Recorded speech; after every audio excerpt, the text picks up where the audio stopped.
Falamos então de saúde, já lhe disse que o médico da segunda parte é o urologista Adriano Pimenta e pode então contactá-lo. Para já tenho comigo em estúdio a Susana de Noronha, que é investigadora, antropóloga e mestre em Sociologia e é também autora do livro A Tinta, a Mariposa e a Metástase, a arte como experiência, conhecimento e ação, que nos fala sobre o cancro da mama. Muito boa tarde, Susana. Obrigada por estar connosco neste consultório. Se calhar, para começarmos a percebermos, era melhor percebermos de que é que trata este livro. O título já nos deixa algumas pistas, mas certamente tem muito mais o seu conteúdo. Boa tarde, Rita. Bem, o livro fala-nos, de facto, da relação entre arte e cancro de mama. É um livro que analisou uma lista internacional de 24 projetos de arte, de mulheres que vivem a experiência do cancro de mama e, de alguma forma, a traduzem para arte, para pintura, para fotografia, escultura, colagem. E a ideia foi tentar perceber o cancro de mama de uma outra perspectiva. Uma perspectiva que, de facto, é antropológica, que mistura os estudos sociais da arte, da cultura material, da doença e que também é atravessada por uma certa visão politizada da sociologia sobre aquilo que é o conhecimento. E a minha ideia era dar, de facto, uma perspectiva diferente daquilo que é o cancro de mama e a arte. Ou seja, não a pensar como uma espécie de reprodução ou uma visão decorativa do real que podemos pendurar na parede, mas como algo que pode ter uma aplicação prática. Portanto, a ideia aqui foi ver como é que a arte pode ajudar quem vive a experiência do cancro, ou do cancro de mama neste caso em específico, de como é que a arte pode ajudar a melhor viver, compreender e agir sobre a doença oncológica. E que relação é essa? Não é uma relação automática, desde logo, fala-se muito do cancro de mama do ponto de vista clínico e são muitos os estudos e muitos os dados que certamente também são abordados aqui, mas que relação é essa que à partida parece tão estranha? Como é que surge essa ligação entre as pessoas que estão a lutar com o cancro de mama e depois fazem essa transposição para a arte? É interessante perguntar isso porque às vezes as pessoas pensam, quando dizem estou a estudar arte, de como é que as mulheres podem traduzir a sua doença para a arte, mas não são de facto todas artistas profissionais, que parte do pressuposto, bem, se já usas a arte, então facilmente para ti seria pensar, estou a passar por esta experiência e vou aproveitar os recursos da minha prática para tentar agir sobre este problema. Não, também temos artistas amadoras que é, ok, eu estou a passar por este problema, fui diagnosticada, tenho sintomas, estou a passar pelo tratamento e às vezes é fácil, e eu até tudo isso num dos capítulos, é fácil pegar, por exemplo, uma câmara fotográfica, pelo seu caráter portátil, a simplicidade técnica com que a podemos usar e a celeridade com que ela capta os vários momentos da realidade e começar a usá-la. Porque facilmente ela transita da nossa casa para a rua, para os espaços do hospital. Outros recursos, por exemplo, seriam mais difíceis de utilizar, os recursos da pintura, do desenho e todos os materiais que temos de transportar connosco, não é tão fácil esta ligação. Eu penso que são mulheres que já viam na arte, ou que tinham na arte um interesse, uma motivação pessoal, e que, de repente, ao passarem por esta experiência, veem que é um recurso utilizável, que se pode, no fundo, transformar num saber transformativo. E a minha ideia foi um pouco esta, é, de facto, desmantelarmos aquele conceito obsoleto de ver isto como uma decoração, uma reprodução do real, mas como algo que é parte, por exemplo, da medicina, ou mesmo da ciência social, que damos uma certa visão da realidade, que a arte nos dá uma outra parcela. E que, juntando estas parcelas todas, podemos, de facto, ter um olhar mais abrangente. E a arte, ligada àquilo que é, lá está, a outra forma depois de vermos o cancro. De vermos o cancro não como um evento destrutivo, só, simplesmente algo que de facto nos tira coisas e que nos faz perder algo, mas como algo que nos dá um saber que mais nenhuma outra versão da realidade nos dá. Passar pelas sensações, pelas emoções, pela experiência visceral de viver um cancro, dá-nos uma perspectiva sobre esta doença que nem a medicina, nem a ciência social poderá dar. E esta conjugação dentro daquilo que é a experiência incorporada de viver o cancro e usar os recursos da arte e buscar estes dois tipos de saber e agir sobre a doença enquanto ela nos bate, não é? Enquanto passamos pelos processos de tratamento, de quimio, de radiação, de reconstrução e até mesmo de metástase e de morte, e a arte está presente e consegue agir sobre estes momentos. Portanto, isto é uma forma também de ajudar a curar estas mulheres. Sem dúvida. Sente que as experiências que são aqui relatadas, para a maioria delas, se não até para todas, funcionou como uma forma de ajudar na cura? Sim. Eu diria que a arte é uma espécie de recurso paralelo ou sincrónico à medicina. Todas estas mulheres passam pelo tratamento biomédico, mas a arte está sempre presente, a suster e a refazer o corpo e a vida destas mulheres, enquanto elas atravessam desde o processo de facto do sintoma, do diagnóstico e do tratamento e da reconstrução, ela está sempre presente. De alguma forma ela sustém, acompanha o tratamento. E mesmo no processo de metastização ou de morte, eu digo que a arte também acaba por resultar, claro que não impede o desaparecimento da pessoa e não impede a perda para a família, mas, no entanto, eu digo que ela contraria aquilo que é o esvaziamento da vida e a contração social da pessoa.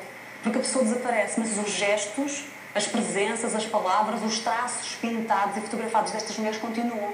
E, de alguma forma, nós, ao vermos estes rostos, estas fotografias, estas pinturas, transportamos um pouco destas biografias e destas histórias de doença e, no fundo, estamos envolvidos nesse projeto coletivo de salvar os nossos corpos, de mudar o mundo, porque, no fundo, é uma arte ativista que move consciências, que transforma o nosso modo de ver o corpo feminino, que temos a tendência de ver como sensual, maternal, lascivo. E aqui, no fundo, nós vemos corpos mastectomizados, assimétricos, cicatrizados. Portanto, não chega a ser um choque, muitas vezes. Esta arte que nos apresenta aqui não chega a ser também uma forma... A intervenção que propõe é uma intervenção de choque. Sem dúvida. Eu acho que não há revolução sem sofrimento. E às vezes, para nós sermos consciencializados que existe um corpo diferente, uma realidade diferente, e que saúde também é viver, compreender e agir sobre a doença, nós de facto temos de compreender pelo choque. Normalmente nós não somos confrontados com estes corpos. Eles andam escondidos debaixo do corpo, debaixo da prótese, então eles passam por nós de uma forma imperceptível na rua. Nós não temos contacto com estas mulheres. E ao sermos confrontados com estas imagens, nós temos a noção de que estes corpos existem, de que esta doença existe. E acho que sem choque não há movimentação. Eu acho que o que estas artistas fazem é lançar imagens no mundo que tem uma consequência. E tem uma consequência, de facto, nos nossos conceitos de saúde, de doença, de corpo feminino, daquilo que é ser materno, daquilo que é ser sensual, daquilo que é ser saudável ou forte. E são corpos fortes, são corpos que resistem à doença ou que resistem ao próprio processo de morte. E acho que sem esse choque nós não conseguimos ser agitados a nível pessoal para mudarmos os nossos próprios limites de pensamento e de ação. Nós precisamos de um outro cancro. Enquanto nós pensarmos no cancro como uma doença simplesmente genética, nós só vamos conseguir agir sobre ele dessa maneira. Mas se nós conseguirmos pensar no cancro como algo biográfico, que nos afeta a nível profissional, familiar, social e que tem causas e fabricações sociais, quer seja a nível ambiental, quer seja a nível das condições que temos a nível social-económico, a nível pessoal, se não conseguirmos abrangir estes diferentes planos da realidade e pensar de uma forma mais alargada, nós não vamos de facto ter esse cancro, esse novo conceito de cancro, para podermos agir de uma forma mais execuível e mais consequente sobre este problema. Neste caso específico do cancro da mama, tem de facto uma componente e uma carga psicológica bastante acentuada, quer na família, quer também quando fala a nível profissional. São de facto marcas que, por mais que não estejam à vista de todos, elas existem para aquelas mulheres que chegam a casa todos os dias, possivelmente com os maridos. Essa carga negativa que nota também nestas fotografias, é possível ultrapassá-la? Estas mulheres com quem contactou ultrapassaram, voltaram a aprender a gostar do corpo de outra forma? Mas eu acho que, como eu dizia há bocado, que aquilo que eu vejo, e depois isto também tem a ver com as diferentes leituras que podemos dar a estas imagens. E aquilo, por exemplo, eu, enquanto elas lançam imagens, estas vezes eu lanço palavras. Enquanto cientista social ou enquanto antropóloga, eu tenho de lançar palavras no mundo. E aquilo que eu vejo nestes projetos, com certeza será diferente daquilo que a Ana Rita poderá ver, mas eu vejo corpos de força, mesmo quando estão em processo de morte. Eu vejo mulheres, de facto, que conseguem nos mostrar, quer seja o corpo assimétrico e mastectomizado ou reconstruído pelo implante ou pela prótese ou pelo sutiã protésico, são corpos de força. Porque nos ensinam, de facto, uma diferente forma de viver o corpo, de pensar o mundo e de agir sobre ele. E ainda que haja uma perda, e há uma série de artistas que nos mostram a sua, entre aspas, inveja enquanto passam pelo processo de perda da mama, o corpo perfeito da mulher que passa por mim, da modelo que está na televisão, que está na revista, e de lidarem com essa carga negativa daquilo que nos é imposto sobre nós próprios, daquilo que é a perfeição de um corpo completo, a completude do nosso corpo, da volúpia de um torso feminino. Eu acho que elas conseguem, pelo menos da forma como eu olho estes projetos, de passar para uma outra mulher. Que a mulher pode, de facto, ser assimétrica, pode ser mastectomizada e ser, lá está, uma fonte de conhecimento extrema. Porque eu costumo dizer, eu como antropóloga, onde é que nós vamos ver? Vamos ver os conhecimentos das pessoas que vivem a própria experiência, neste caso o cancro de mama. São mulheres de força neste sentido, elas são mais densas do que eu e do que a Ana Rita. Nós não passamos por esta visão, Susana certamente concordará que essa não é uma visão comum à sociedade. Claro, é de facto necessária uma mudança de mentalidades muito grande para chegarem a esse ponto e olharem para essas mulheres da forma que a Susana olha e nos está a descrever. Estes 24 projetos, nós podemos aqui ver várias realidades. Também vemos muitos projetos de revolta e de crítica de porque é que isto acontece. Nós temos de mudar o processo social para que estas causalidades que estão a colocar esta doença no nosso corpo não aconteçam. Há projetos de revolta e, de facto, que denunciam uma perda. Eu não quero perder esta mama, é injusto, eu não devia passar por este processo, porque há uma série de causalidades aqui que poderíamos evitar.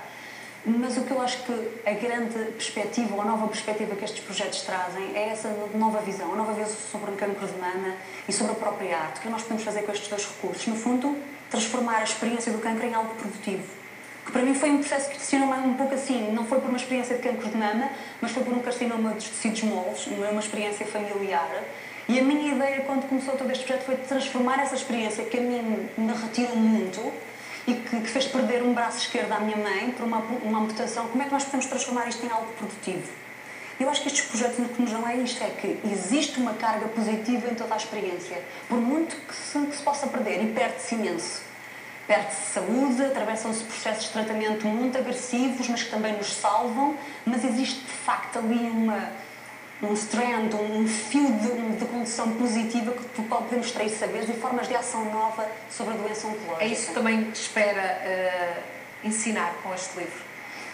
É assim, os ensinamentos, eu costumo dizer que há uma relação, aqui de facto eu busquei isso, uma relação entre ciência social e aquilo que eu trazia dos autores, da sociologia e da antropologia, mas essencialmente eu vou beber dos projetos de arte. Os saberes que aí estão são construídos de facto de uma forma visceral, na forma como eu me relacionei com estes projetos de arte, que é algo muito vivido e muito vivido com as emoções, é uma escrita mais criativa e que foge um pouco à ciência tradicional e que eu quis que fosse uma ciência das emoções, mas os saberes são destas mulheres, destes 24 projetos de arte que envolvem muito mais do que 24 mulheres, porque às vezes não era a própria, ou era uma familiar, ou era uma conhecida, ou uma fotógrafa que quis documentar o processo de doença de uma amiga, mas os saberes são delas. Eu tento, no fundo, com aquela panorâmica da ciência social, interagir com os saberes que vêm da experiência vivida destes 24 projetos e destas mulheres. O que é que mais a surpreendeu ao fazer este livro, ou aquilo que mais aprendeu?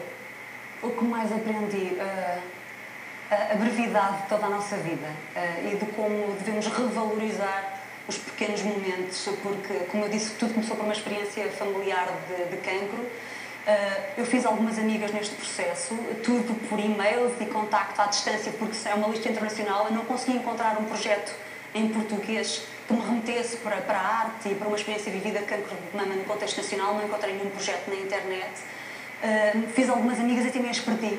E, no fundo, é olharmos em volta para as pessoas que amamos, com quem vivemos e revalorizar, de facto, não só o nosso corpo, a nossa saúde, mas as cargas positivas das doenças que também vamos tendo e relacionarmos, não é, com o nosso universo à nossa volta de outra maneira, com a nossa família, com o mundo à nossa volta, do que é que podemos fazer, que palavras e que imagens podemos lançar no mundo para o transformar, que efeitos podemos ter com as nossas ações. E se calhar era aqui uma ideia que eu deixava, porque o meu livro tinha também este projeto inicial de querer lançar no contexto português esta ideia de que, se estivermos a atravessar uma doença como um cancro de mama, que podemos utilizar os recursos da arte para melhor viver, compreender e agir em Portugal isso ainda não acontece. Sobre esta doença. Não. E o que eu perguntava era se existir alguma mulher que nos esteja a ver e que esteja a atravessar uma experiência de cancro, seja de mama ou outra, e que esteja a utilizar os recursos da arte, da fotografia, da pintura, da escultura, que me contatasse. O meu e-mail é mail@susananoronha.com e que me diga, porque eu gostava de incluir isso no meu projeto de doutoramento, para não conseguir descobrir na internet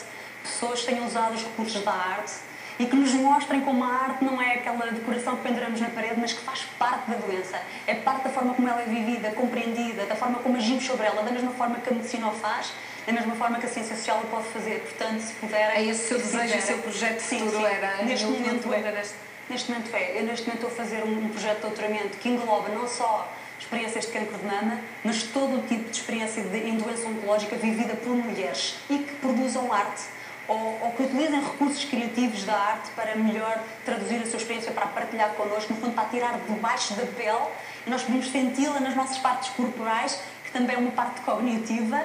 E a ideia era essa, era que por favor me contactem, porque a lista é grande, mas continua a ser só internacional e não abrange o contexto nacional.